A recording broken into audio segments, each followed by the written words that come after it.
నమస్తే. Welcome to పొలిటెంట్ media భక్తి భాస్కర ఛానల్‌కి స్వాగతం.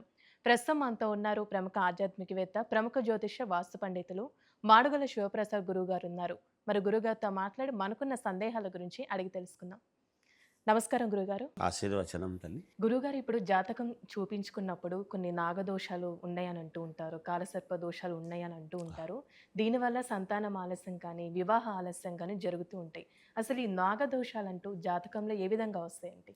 శ్రీ మహాగణాధిపతయే నమ. ఐం మహాసరస్వత్యే నమ. శ్రీ లలితాంబికాదేవియే నమ. అమ్మ, కాలసర్ప దోషాలైన నాగదోషాలు అనేటువంటివి పర్యాయ పదాలు ఒకటి ఉంటాయి, అవే చెప్తారన్నమాట. జాతకములో 12 రకాల కాలసర్ప దోషాలు ఉంటాయి. హ్మ్. అది ఒక్కో దానికి ఒక్కొక్కటి. ఎందుకంటే గ్రహాలు అన్నిటి మధ్యలో ఉండేటువంటిది సవ్యకాల సర్పదోషము, అపసవ్యకాల సర్పదోషము అనేటువంటిది. ఇలా కుజుడు ఏ స్థానంలో ఉన్నాడు, రాహుకేతువులు ఎక్కడున్నారు, కేతు ఎక్కడున్నాడు, ఏమిటి, ఈ ద్వికలత్రయోగం అనేటువంటిది ఎందుకు వస్తూ ఉన్నది. ఒకసారి 2 సార్లు వివాహం, కొంతమంది 3 పెళ్ళిళ్ళు చేసుకునే వాళ్ళు ఉన్నారు, అవును. 4 పెళ్ళిళ్ళు చేసుకున్న వాళ్ళు ఉన్నారు. హ్మ్. భార్య ఏ కారణము చేతనైనా ఇదైతే చేసుకున్నటువంటి వాళ్ళు వేరు, భార్యలు ఉంటూ కూడా చేసుకున్నటువంటి వాళ్ళు ఉన్నారు. ఇవన్నీ ఎందుకు జరుగుతున్నాయి, ఎటువంటి స్థానాల్లో ఏ గ్రహాలు ఉంటే జరుగుతున్నాయి, సంతానం ఎందుకు ఆలస్యం అవుతున్నది, వివాహము అయిన వాళ్లకు వివాహం కావడం ఆలస్యం ఎందుకు అవుతున్నది, హ్మ్. అయిన తర్వాత సంతానానికి ఆలస్యం ఎందుకు అవుతున్నది, వివాహమైన సమయం ఎటువంటిది, ప్రతి దానికి ఒక ప్రామాణికం అనేటువంటిది ఉన్నది తల్లి. ఈ కాలసర్పదోషం అనేటువంటిది అసలు ఎక్కడి నుంచి వస్తుంది అనేటువంటిది ఒక్కసారి చూసినప్పుడు సహజంగా మామూలుగా ఏమవుతుంది అంటే, మామూలుగా వివాహము అయిన వెంటనే ప్రతి స్త్రీకి కూడా ఈ మంగళగౌరి నోములు అనేటువంటివి నోమించడం సాంప్రదాయం. పెళ్లిలో గూడా చేస్తుంటారు. పెళ్ళిలో గౌరీ పూజ గౌరీ పూజ. చేయిస్తారు. హ్మ్. మంగళగౌరి నోములు అనేటువంటివి ఒక 5 సంవత్సరాల పాటు ఏకధాటిగా చేస్ ఈ నాగుల చవితి పండుగలు అవి వచ్చినప్పుడు ఇవన్నీ చేయించే సాంప్రదాయం ఉంది. ఇది ఖచ్చితంగా ప్రతి వాళ్ళు చేసుకుంటారు అవి. హ్మ్. ఎందుకు అంటే గర్భస్థ దోషాలు ఏమైనా ఉంటే పోవటానికి. ఈ రాహుకేతువులు గర్భస్థ దోషాలకు సంబంధించినటువంటి ఇది విధానం. హ్మ్. అందుకని అక్కడి నుంచే వస్తాయి, పుట్టుకతోనే వచ్చేటువంటివి కొన్ని. ఎందుకు, తల్లిదండ్రులు గనక పొరపాటున పెద్దవాళ్ళు ఈ పరిహారాలు చేసుకోకపోయి ఉంటే పిల్లలకు వచ్చే అవకాశాలు ఉంటాయి. అంటే అది పెద్దవాళ్ళ నుంచి వస్తుందండి ఆ దోషం? ఖచ్చితముగా అది పెద్దల నుంచి వంశపారపర్యముగా వచ్చేటువంటిదే అది. ఎందుకు అంటే సర్పజాతులలో అనేక రకాల జాతులు ఉంటాయి, హ్మ్. విపరీతంగా చూడండి. అందుకనే ఈ కాలసర్పదోషము, నాగదోషము, మాంగళీయక దోషము ఇలాంటి దోషాలన్నీ ఎక్కడి నుంచి వస్తాయి అంటే, సంతానానికి కావాల్సినటువంటి వ్యవహారము కుజుడి యొక్క ప్రాధాన్యత, రాహుకేతువుల యొక్క ఇది. అవి చూసుకున్నప్పుడు మనం చాలా చోట్ల చాలామంది కుజదోషం ఉండేవాళ్ళే చేసుకోవాలి అంటే, దోషము పరిహారం అవుతుంది, మైనస్సు ప్లస్ అవుతుంది, హ్మ్. వీళ్ళిద్దరికీ ఉండేది చేసుకుంటే పరిహారం అవుతుంది. మరి పరిహారం ఎట్లా అవుతుంది, చేసుకుంటే పరిహారం అవుతుంది, పెళ్లి చేసుకోగానే పరిహారం అవుతుంది కదా, దాని అర్థం కాదు. చేసుకున్నటువంటి దాని వలన కొంత పరిహారము అనేటువంటి ఆలోచన ఉన్నా, మనము దానికి తగ్గట్టుగా ఒక వ్యవహారము చేసుకొని నడుచుకోవడం అనేది ఉంటుంది. అవి చేసుకోవాలి కదా. హ్మ్. అందువలన ఇబ్బందులు రాకుండా ఉండటానికి. అయితే అండి ఇప్పుడు కొంతమంది జాతకంలో అమ్మాయికి, అబ్బాయికి పెళ్లి చేయాలనుకుంటే అంటే అమ్మాయి కన్నా అబ్బాయి ఒక వారం పెద్ద గాని, 2 రోజులు పెద్ద గాని ఇలా కొన్ని జాతకాలుంటాయి. అయితే ఈ గ్రహాలు మొత్తం ఒకేలాగుంది చేసుకోవచ్చని గూడా అంటూ ఉంటారు. అది ఎంతవరకు వాస్తవం? చేసుకోవచ్చమ్మా. మనం ఎక్కువ శాతం చూసేటువంటిది ఏమిటి అంటే, ముందు మామూలుగా మనం ఏం చూస్తాము అంటే, నక్షత్రాలు కలుస్తున్నాయా లేదా, తారాబలం కుదురుతుందా లేదా, నక్షత్రం అంటే తార, హ్మ్. స్టార్స్ కుదురుతుందా లేదా, అమ్మాయి నుంచి అబ్బాయికి ఏమి తారాబలం అయింది, ఒకరినే చూస్తే చాలు, మళ్ళీ రెండో చూడక్కర్లేదు.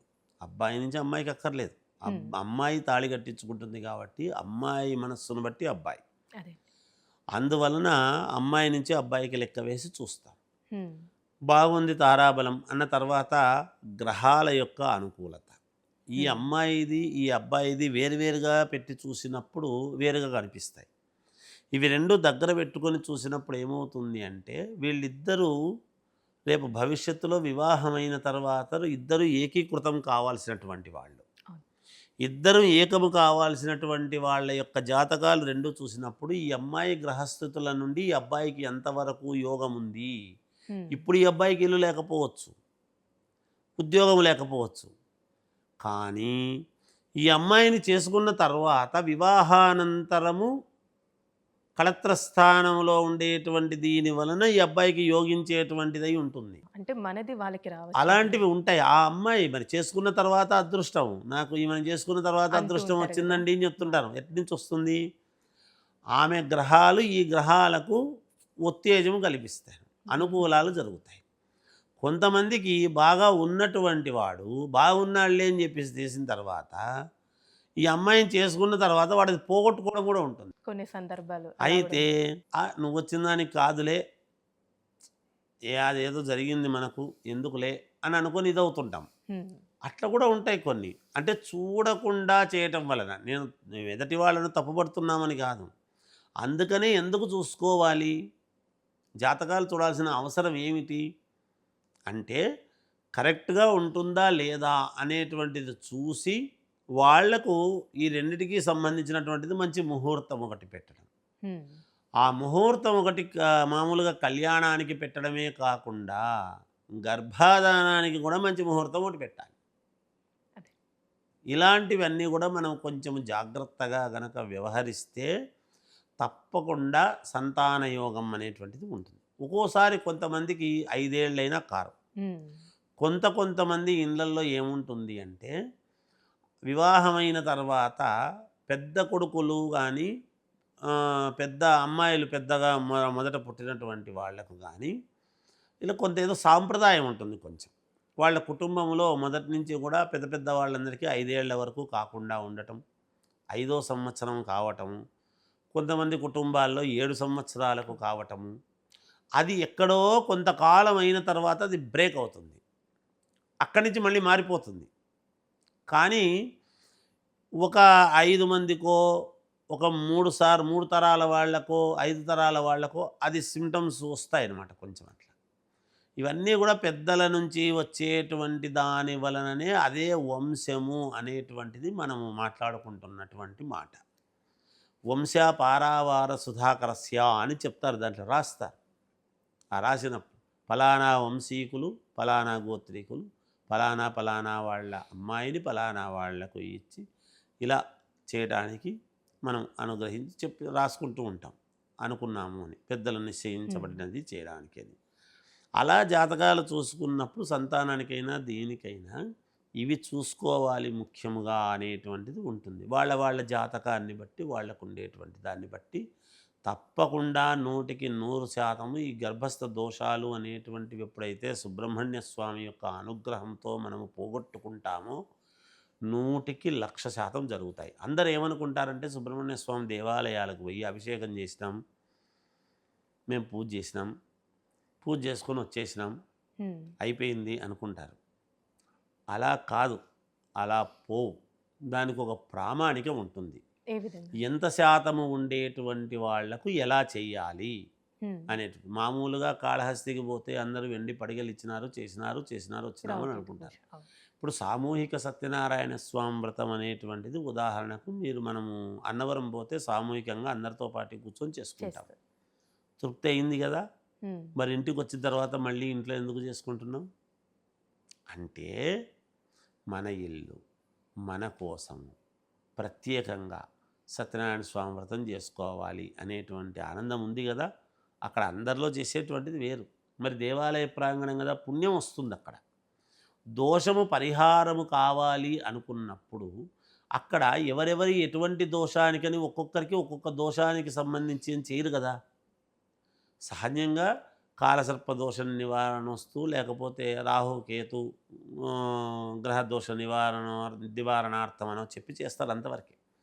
ఇక్కడ మనం చేయించేటువంటి విధానంలో తేడా ఉంటుంది. ఏమిటి అంటే దానికి సంబంధించిన కుజుడికి సంబంధించినటువంటి కందిపప్పు ఎంత శాతం ఉంటే ఎంత తీసుకోవాలి ఏమిటి, ఆ వెండి పడిగ, తర్వాత రాతి విగ్రహము, వాటికి చేసి దీనికి చేసి ఆ తీర్థం చేసినటువంటిది వాళ్లకు ఇవ్వటము, తద్వారా కొన్ని యంత్రాలు మూలికలు కూడా వస్తాయి. వాళ్ళకు పని చేయాలి కదా. ఇప్పుడు యుద్ధము నేర్పించినటువంటి వాడికి ఆయుధాలు ఇచ్చి పంపిస్తే కదా వాడు యుద్ధంలో గెలవగలుగుతాడు. ఊరికే చేసినాం అయిపోయింది, ఇంకా మీకు పూజ అయిపోయిందని ఒక అరటిపండు కొబ్బరి చిప్పో ఇస్తే అయిపోయింది కదా అని పోవటం వేరు. అది పుణ్యం వస్తుంది. దోషము పరిహారము కావాలి అన్నప్పుడు అంతర్శుద్ధి అనేది కూడా జరగాలి కదా. ఆ అంతర్శుద్ధి అనేటువంటిది జరగడానికి కొన్ని ప్రక్రియలు ఉంటాయి. అవి వాళ్లకు ముఖ్యమైనటువంటివన్నీ వాళ్లకు ఇచ్చి, ఆ ఇంట్లో దోషం ఏదైనా ఉంటే, మనిషికి దోషం పోగొట్టుకున్నాం, మనం ఎక్కడికి పోతున్నాము, స్థానం ఇంట్లో ఉంటాం. ఇంట్లో దోషం ఏదైనా ఉంటే కూడా ఇంట్లో దోషాన్ని కూడా పోగొట్టగలిగినటువంటి ఇది మనకు ఉండాలి. అలా చేసి అన్నీ అనుకూలించి చేసి వాళ్లకు కొన్ని ఇచ్చేటువంటివన్నీ కూడా ఇచ్చి పంపించి ఇలా పాటించండి అంటే 100% కాదు 1,00,000% జరుగుతాయి. ఏదైనా మనం చేసుకునే దాంట్లో బట్టి ఉంటుంది, మనం చేసేటువంటి విధానాన్ని బట్టి ఉంటుందమ్మా. తప్పకుండా అలా చేసుకుంటే తప్పకుండా సంతానము కలుగుతుంది, వివాహాలు తొందరగా అవుతాయి, అనుకూలిస్తాయి, మంచి వరుడు రావటానికి అవకాశము. మరి చేసుకోకపోతే కాదా అంటే వస్తాయి. మనము కూరగాయల షాపుకు పోయిన తర్వాత మనం ఎందుకు ఏరేస్తాము, అవన్నీ మంచివి కాదని ఏరేస్తామా? ఎందుకో నచ్చదు, ఏరుకుంటారు ప్రతివాడు. ఆ ఏరుకునేది ఇంకోరు వచ్చి తీసుకుంటారు. మరి మనకు మంచిది కాదు ఇంకోరికి ఎట్లా మంచి అయింది అంటే, మనకు ఏది ప్రాప్తం ఉందో అది మనము తీసుకునేట్టు ఉండాలి, ఏది యోగింపబడుతుందో అది తీసుకుని ఉండాలి. మనము స్నానము చేసి దేవాలయానికి పోతే దేవాలయములో ఉండే పవిత్రత మనకు వస్తుంది. మనం స్నానం చేయకుండా పోయి దేవాలయానికి పవిత్రత రాలేదు, దేవుళ్ళో గుళ్ళో దేవుడు లేడు, పవిత్రత లేదు అంటే ఎలా? మనము వ్యక్తిగతమైనటువంటి జాతక దోషము పరిహారం చేసుకుంటే అనుగ్రహించాల్సినటువంటివి అనుగ్రహిస్తాయి. వ్యక్తిగతంగా మనము చేసుకోక నాకేం బాగా జరగలేదు చేయలేదు అని అంటే ఎట్లా అవుతుంది? అది దానికి చాలా చక్కగా తెలియజేశారండి. ధన్యవాదాలు. జయోస్తు.